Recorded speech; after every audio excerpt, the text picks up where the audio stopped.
ৰাতিপুৱাৰ কেইবাটাও গুৰুত্বপূৰ্ণ খবৰ আশী পৰিছে আৰু এনেধৰণৰ খবৰসমূহ নিতৌ চাবলৈ চেনেলটো ছাবস্ক্ৰাইব কৰি ভিডিঅ'টোত এটা লাইক কৰি দিব। কমি যাব মন্তব্য মুখ্যমন্ত্ৰী ডক্টৰ হিমন্ত বিশ্ব শৰ্মাৰ। গৌৰৱ গগৈ মুখ্যমন্ত্ৰী পাতিলে বাকী থকা 50% নোহোৱা হ'ব বুলি মন্তব্য কৰিছে মুখ্যমন্ত্ৰীগৰাকীয়ে। বিজেপি চৰকাৰে জুবিনক ন্যায় দিবই। জুবিনৰ প্ৰকৃত ন্যায় বিচৰা অনুৰাগী বেলেগ, তেওঁলোকৰ টাৰ্গেট সেইটোহে, ন্যায় নহয়। জীৱনত কোনোদিনে তেওঁলোকে জুবিনক ভাল পোৱা নাছিলে। জুবিনৰ গইনা লৈ একাংশই নতুন মুখ্যমন্ত্ৰী পাতিব বিচাৰি আছে।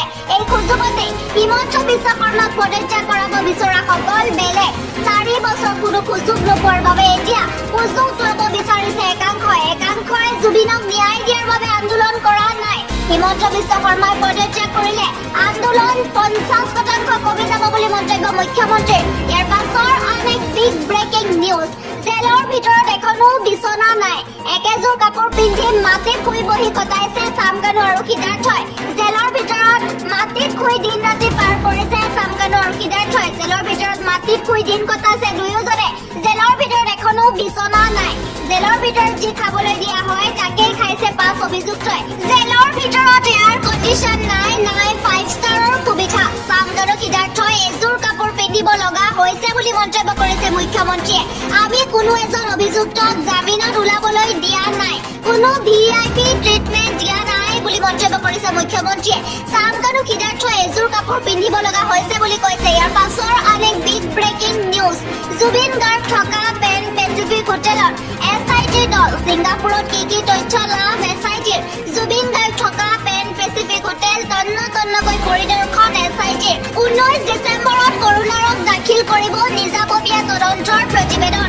জুবিন গাৰ্গ থকা পেন পেচিফিক হোটেল তন্নকৈ পৰিদৰ্শন SITৰ। তদন্তৰ ক্ষেত্ৰত SITক পূৰ্ণ সহযোগিতা আগবঢ়াব ছিংগাপুৰৰ আৰক্ষীয়ে। 19 ডিচেম্বৰত কৰোণাৰত দাখিল কৰিব নিজাববীয়া তদন্তৰ প্ৰতিবেদন। জুবিন গাৰ্গ থকা পেন পেচিফিক হোটেল তন্নকৈ পৰিদৰ্শন SITৰ। ছিংগাপুৰত SITৰ দলে লাভ কৰিছে বহু নতুন তথ্য। 2.5 ঘণ্টা জোৰা ৰুদ্ধতাৰ বৈঠক মুনাপ্ৰসাদ গুপ্তা, তৰুণ গোৱেলৰ। ছিংগাপুৰত SITৰ দলে লাভ কৰিছে বহু নতুন তথ্য। তদন্তৰ ক্ষেত্ৰত SITক পূৰ্ণ সহযোগিতা আগবঢ়াব ছিংগাপুৰ আৰক্ষীয়ে।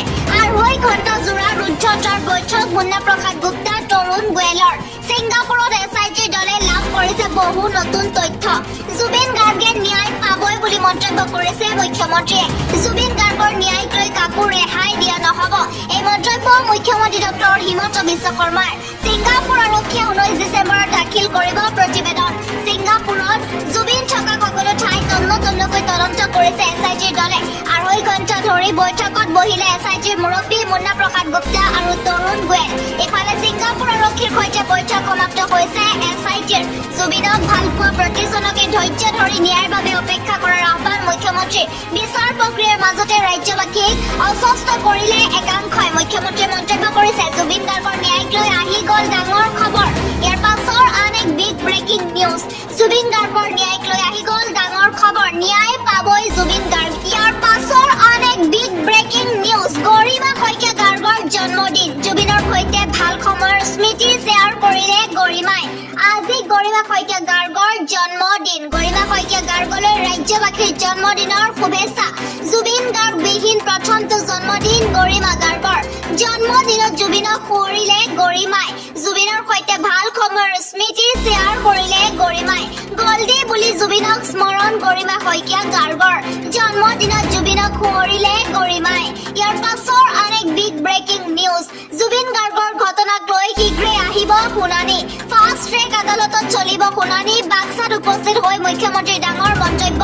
ফাষ্ট ট্ৰেক আদালতত গোচৰটো দিলে আমি সোনকালে ন্যায় পাম। এই প্ৰক্ৰিয়াই আমাক নিশ্চয়কৈ ন্যায় দিব বুলি মন্তব্য কৰিছে মুখ্যমন্ত্ৰীয়ে। জুবিন গাৰ্গৰ ন্যায়ৰ ক্ষেত্ৰত মুখ্যমন্ত্ৰী হিমন্ত বিশ্ব শৰ্মাৰ ধুঁৱলি কুঁৱলী স্থিতিক তীব্ৰ নিন্দা কৰিছে ভাৰতীয় গণনাট্য সংঘই।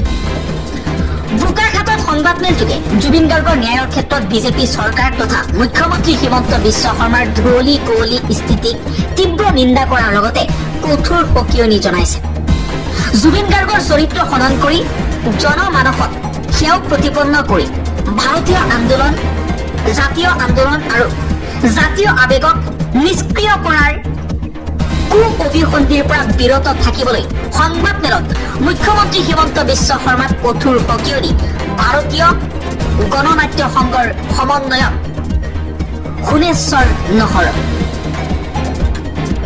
নৰহে লগতে কৈছে হিয়াৰ আমঠু জুবিন গাৰ্গৰ ৰহস্যজনক মৃত্যুৰ প্ৰকৃত তথ্য জনা তথা এই বিষয়টোৰ ন্যায় বিচৰাটো অসমৰ জনগণৰ এটা মৌলিক দাবী। জনগণৰ এই অধিকাৰ পুতৌ কৰি ৰাজ্যৰ মুখ্যমন্ত্ৰী হিমন্ত বিশ্ব শৰ্মাই দয়া আৰু কৃপাৰ ভিত্তিত ন্যায়ৰ কথা কোৱাটো কোনো কাৰণতে গ্ৰহণযোগ্য হ'ব নোৱাৰে। আনহাতে জুবিন গাৰ্গৰ ন্যায়ৰ দাবীক একাষৰীয়া কৰাৰ মানসেৰে ৰাজ্যৰ মুখ্যমন্ত্ৰী হিমন্ত বিশ্ব শৰ্মাৰ নেতৃত্বত শিল্পী জুবিন গাৰ্গৰ চৰিত্ৰ খনন কৰাৰ পৰিকল্পনা কৰি থকা হৈছে। এই কুচক্ৰান্তৰ মাজেৰে জাতীয় আৱেগক নিষ্ক্ৰিয় কৰাৰ যি অভিপ্ৰায় সেয়া কোনো কাৰণতে সম্ভৱ হ'বলৈ দিয়া নহ'ব। শান্ত হ'ল অসম মেঘালয় সীমান্ত, শান্তি চুক্তি স্বাক্ষৰ কৰিছে দুয়োখন ৰাজ্যৰ মাজত। অৱশেষত শান্ত হৈছে অসম মেঘালয় সীমান্ত। শান্তি চুক্তিৰ স্বাক্ষৰ হোৱাৰ পিছতেই অসম আৰু মেঘালয়ৰ মাজত কেইবা সপ্তাহ ধৰি চলি থকা সীমান্ত উত্তেজনা হ্ৰাস পাইছে। এতিয়া তাহপাত গাঁও আৰু লাপাংগাম গাঁৱৰ কৃষকসকলে নিৰ্ভয়ে ধান চপোৱা পুনৰ আৰম্ভ কৰিব পাৰিব। 20 অক্টোবৰত খামদুলি সীমান্ত চকীত হোৱা বৈঠকত স্বাক্ষৰিত হৈছে এই চুক্তি।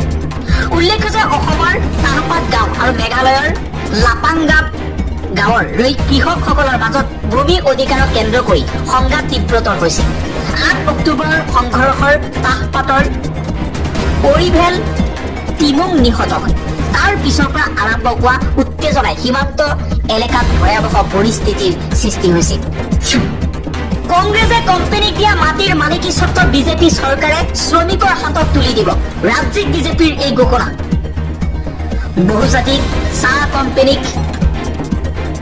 কোম্পানীৰ মালিক পক্ষই দীৰ্ঘ সময় ধৰি দখল কৰি ৰখা হাজাৰ হাজাৰ বিঘা মাটিৰ মালিকী স্বত্ব শ্ৰমিকসকলৰ হাতত তুলি দিয়াৰ বাবে বিজেপি নেতৃত্বাধীন ৰাজ্য চৰকাৰে গ্ৰহণ কৰা সিদ্ধান্তই সমগ্ৰ অসমৰ গ্ৰামীণ অৰ্থনীতি আৰু সামাজিক ব্যৱস্থাক সবল কৰি তোলাত এক বিশাল অৰিহণা আগবঢ়াব। অসম বিধানসভাৰ শীতকালীন অধিৱেশনত বিধেয়ক উত্থাপন কৰি আইন প্ৰস্তুত কৰাৰ জৰিয়তে অসমৰ লাখ লাখ চাহ শ্ৰমিকক মাটিৰ অধিকাৰ দিয়া হ'ব বুলি মুখ্যমন্ত্ৰী হিমন্ত বিশ্ব শৰ্মাই ঘোষণা কৰাৰ পিছতেই জনগোষ্ঠীটোৰ মাজত এক ইতিবাচক সামাজিক উত্তৰণৰ পথ প্ৰশস্ত হৈ পৰিছে। গৌৰৱ গগৈক সমালোচনা কৰিলে ৰাজ্যিক বিজেপিৰ সভাপতি দিলীপ শইকীয়াই কৈছে জুবিন গাৰ্গে ভণ্ড সাহস গীতটি কিয় লিখিছিল। গৌৰৱ গগৈক সমালোচনা কৰি কেইবাটাও মন্তব্য কৰিছে দিলীপ শইকীয়াই। জুবিন গাৰ্গৰ মৃত্যুৰ তদন্ত SIT দ্বাৰা সঠিকভাৱে হোৱা নাই বুলি অসম প্ৰদেশ কংগ্ৰেছ কমিটিৰ সভাপতি গৌৰৱ গগৈয়ে কেনেকৈ জানিলে? নে গৌৰৱ গগৈ SITৰ সদস্য?